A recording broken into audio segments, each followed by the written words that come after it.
আসসালামু আলাইকুম। এসএসসি 25 ব্যাচের শিক্ষার্থীরা তোমাদের কেমিস্ট্রি ব্যবহারিকের সমাধান আজকের ভিডিওতে দেখিয়ে দিব এবং একই সাথে ব্যবহারিক খাতায় কীভাবে লিখবা সেই নিয়ম সম্পর্কে আলোচনা করব। অনুরোধ থাকবে ভিডিওটা না টেনে পুরোটা দেখার জন্য, স্পেশালি তোমাদের জন্য খুব গুরুত্বপূর্ণ, কারণ ব্যবহারিকে 25 মার্ক থাকছে। 25 মার্ক একজন শিক্ষার্থীর রেজাল্ট চেঞ্জ করে দিতে পারে। তোমার তথ্যীয় পরীক্ষা যদি অনেক ভালো হয় কিন্তু ব্যবহারিকে যদি তুমি ভালো একটা মার্কস না পাও, সেক্ষেত্রে কাঙ্ক্ষিত রেজাল্ট ভালো আসবে না, সেটা তোমরা সকলেই জানো। সো ব্যবহারিককে অবহেলা না করে এটাই গুরুত্ব দাও এবং ভিডিওটা না টেনে সম্পূর্ণটা দেখবে। সম্পূর্ণটা না দেখলে আনসারও বুঝবে না, নিয়মও বুঝবে না। সো প্রথমে আমরা ইন্ডেক্স নিয়ে কয়েকটা কথা বলি, কারণ ইন্ডেক্সে কিছু নিয়ম মানতে হয় আমাদেরকে। স্পেশালি প্রথম যে নিয়মটা সেটা হচ্ছে সিরিয়াল নাম্বার। এখানে তুমি সিরিয়াল নাম্বারটা মেনটেন করবা যেভাবে আমি দেখাই দিচ্ছি সেইভাবে। ডেটের যে তারিখ, মানে ডেটটা যে দিবা, এই ডেটটা তোমার স্কুলের যেই দিন বা যেই তারিখে এই এক্সপেরিমেন্টটা করা হয়েছিল সেই তারিখ দিবা। এখানে যে এই তারিখই দিবা নট নেসেসারি, মানে দরকার নাই, মানে বাধ্যতামূলক না, কিন্তু তুমি তোমার স্কুলের ডেটটা দিবা যেদিন তোমার স্কুলে এই এক্সপেরিমেন্টগুলো করানো হয়। আর পেজের বিষয়টা হচ্ছে এই এক্সপেরিমেন্টের শুরুর পেজ এবং শেষের পেজটার ডিফারেন্সটা দিয়ে দিবা, যেমন 1 থেকে 2, 3 থেকে 4, 5 থেকে 6 এখানে। এবার লেখা যেহেতু বেশি না, সুতরাং পেজগুলো উল্লেখ করে দিবা। আর ইনিশিয়াল এবং রিমার্কস এটা টিচার্স দিবেন, তোমাদের এখানে কিছু না। তোমাদের টোটাল 13টা এক্সপেরিমেন্ট রয়েছে। সো আমরা প্রথম এক্সপেরিমেন্টটা দেখি।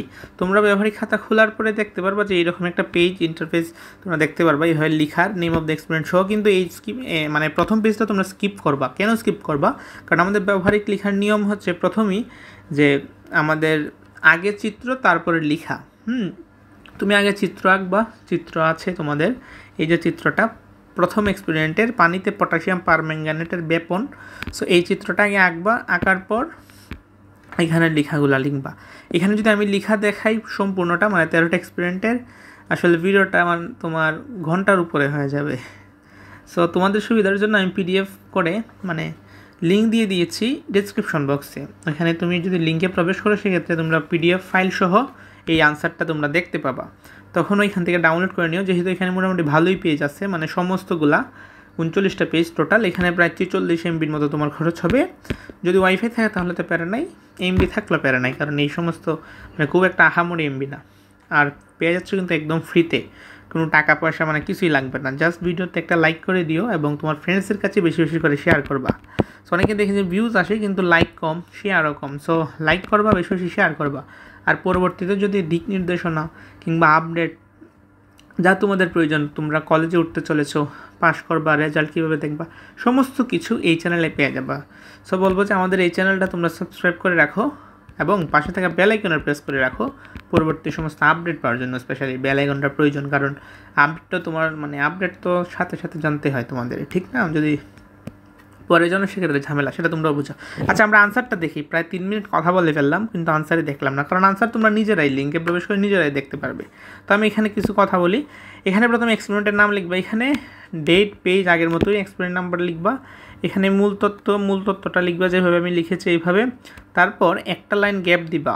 একটা লাইন যদি গ্যাপ না দাও তাহলে হিবিজিবি হয়ে যাবে, মানে দেখতে ভালো লাগবে না, কারণ টিচার তো তোমার প্রতিটা লাইন টু লাইন পড়বেন না, মানে প্রতিটা ওয়ার্ড লাইন টু লাইন কিন্তু কিছু পড়বেন না, মানে উপর থেকে দেখে চলে যায়। সো উপর থেকে দেখতে যদি ভালো না লাগে, লেখাটা ক্লিয়ার না হয়, সেক্ষেত্রে কিন্তু মার্কস কম আসবে। সুতরাং একটা লাইন গ্যাপ দিয়ে পরের স্টেপে যাবা। প্রয়োজনীয় উপকরণ, প্রয়োজনীয় রাসায়নিক দ্রব্য, এর হচ্ছে কার্যপদ্ধতি। এখানেও চাইলে একটা লাইন গ্যাপ দিতে পারো নিচে থেকে। সো পর্যবেক্ষণকৃত ডাটা দেখতে পাচ্ছ। আমি জাস্ট হাইলাইটে গেলে চলে যাবো। এখানে তোমরা চাইলে চলমান লিখতে পারো, না লিখলেও সমস্যা নাই, কারণ এগুলো তো আমরা লিখতেছি, ঠিক না? এটা হচ্ছে বিকার, পানির তাপমাত্রা, খেলা, দ্রবীভূত হওয়ার মোট সময়। সো এইগুলো আমরা আর পড়ি না। লাস্ট হচ্ছে সিদ্ধান্ত, সতর্কতা দিবা। এখানে দেখতে পাচ্ছ এখানে টিচারের সাইন সহ। সুতরাং এটা 100% বা 100%, মানে 100% জেনুইন কিংবা কারেক্ট আনসার। 2 নম্বরটা হচ্ছে আমাদের তরল মাধ্যমে তরল পদার্থ পটাশিয়াম পারম্যাঙ্গানেট দ্রবণ। সো এটা হচ্ছে এটার আনসার, তোমরা দেখে নাও। আর সতর্কতা, ফিগার 3, এটা হচ্ছে তোমাদের NH4Cl এর সাদা ধোঁয়া, বা এটা পরীক্ষার নামটা কি দেখি, অ্যামোনিয়া এবং হাইড্রোক্লোরিক অ্যাসিড গ্যাসের ব্যাপন হারের তুলনা। সো এটার ব্যাপন হারের তুলনা, এখানে জাস্ট লেখাটা একটু কম দেখা গেছিলো তাই আমি লিখে দিয়েছি। হাইড্রোক্লোরিক অ্যাসিড দ্রবণ দিয়ে ভেজানো তোলা এবং অ্যামোনিয়াম হাইড্রোক্সাইড। তারপর হচ্ছে প্রয়োজনীয় যন্ত্রপাতি, রাসায়নিক দ্রব্য, কার্যপদ্ধতি, সতর্কতা। তারপর এখানে হচ্ছে তোমাদের নিচে হচ্ছে বরফের কঠিন পদার্থ বা গলনাঙ্ক নির্ণয়, এটা হচ্ছে এক্সপেরিমেন্ট নাম্বার 4, পেজ নাম্বার 7। এগুলো কিন্তু তোমাদের লক্ষ্য রাখতে হবে ভালোভাবে। সময়, তাপমাত্রার ছক, সতর্কতা, ফলাফল বিশ্লেষণ, সমস্ত কিছু কিন্তু তোমাদের লিখতে হবে, কোনো স্টেপ বাদ দিও না। আবার বাদ দিলে তোমাদের কী করবে না, মার্কস ফুল দিবে না। আর আমি যেভাবে দেখাচ্ছি আনসার সহ নিয়ম সহ এইভাবে যদি তোমাকে লিখো তাহলে 25-এ 25 পাবা, এটা নিশ্চিত থাকো। তাও যদি টিচারের মন খারাপ থাকে কিংবা মিনিমাম তুমি 23 পাবা, 23, 24, 25 এখন তোমার লেখার উপরে। হ্যাঁ, 23, 24, 25 পাবা আমার নিয়মগুলো ফলো করলে এবং আমার আনসারটা ফলো করলে। তো তোমরা দেখতেই পারতেছো এটা হচ্ছে আমাদের 6 নাম্বার ফিগার কিংবা 6 নাম্বার এক্সপেরিমেন্ট, কার্বন ডাইঅক্সাইড প্রস্তুত। এখানে কার্বন ডাইঅক্সাইড প্রস্তুত করা হয়েছে, মূলনীতি, প্রয়োজন উপকরণ, রাসায়নিক দ্রব্যাদি, কার্যপদ্ধতি। আমরা একটু হাইলাইট করে চলে যাই। এক্সপেরিমেন্ট নাম্বার 6, আমাদের টোটাল 13টা এক্সপেরিমেন্ট রয়েছে।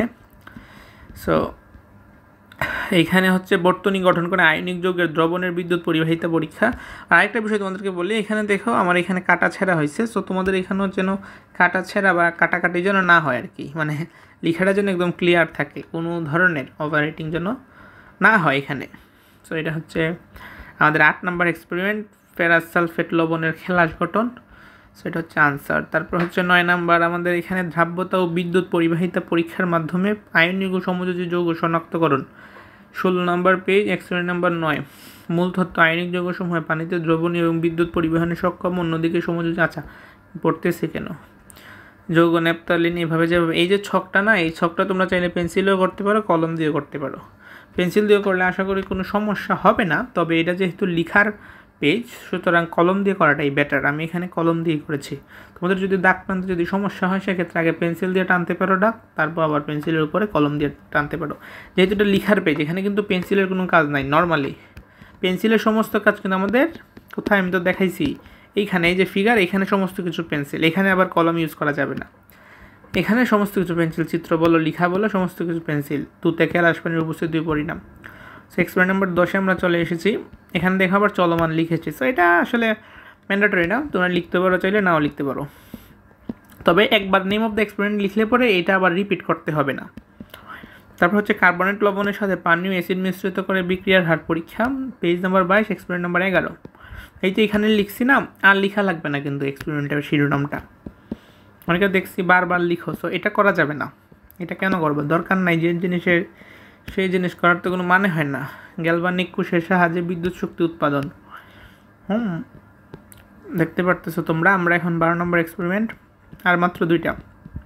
এখানে হচ্ছে চিত্রটা চেষ্টা করবা যথাসম্ভব ক্লিয়ার করে আঁকার জন্য এবং সুন্দর করে আঁকার জন্য। অনেকে বলতে পারে যে ভাই আমি তো এত সুন্দর পারি না কিংবা আমার এত সুন্দর হয় না।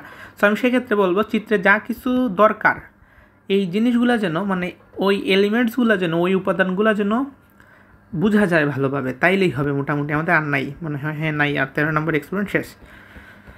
মানে আমি তোমাদেরকে বুঝাই সংক্ষেপে, যেমন এখানে যে জিনিসগুলো প্রয়োজন, যেমন লবণ সেতু, হ্যাঁ এই যে এইগুলা, এই জিঙ্ক, তারপর হচ্ছে এখানে কপার ক্যাথোড। সো যেগুলা তোমার এখানে এলিমেন্ট, যেমন এইটা, এই এলিমেন্টগুলোর জন্য তোমার এক্সিস্ট থাকে তোমার চিত্রে।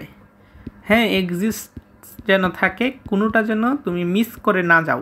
যেমন এখানে দেখো, এটা হচ্ছে একটা পারফেক্ট উদাহরণ। বার্নার, এখানে যেন বার্নারটা তোমার চিত্রে থাকে। ত্রিপদীটা যেন তোমার চিত্রে থাকে। তারজালিটা যেন তোমার চিত্রে থাকে।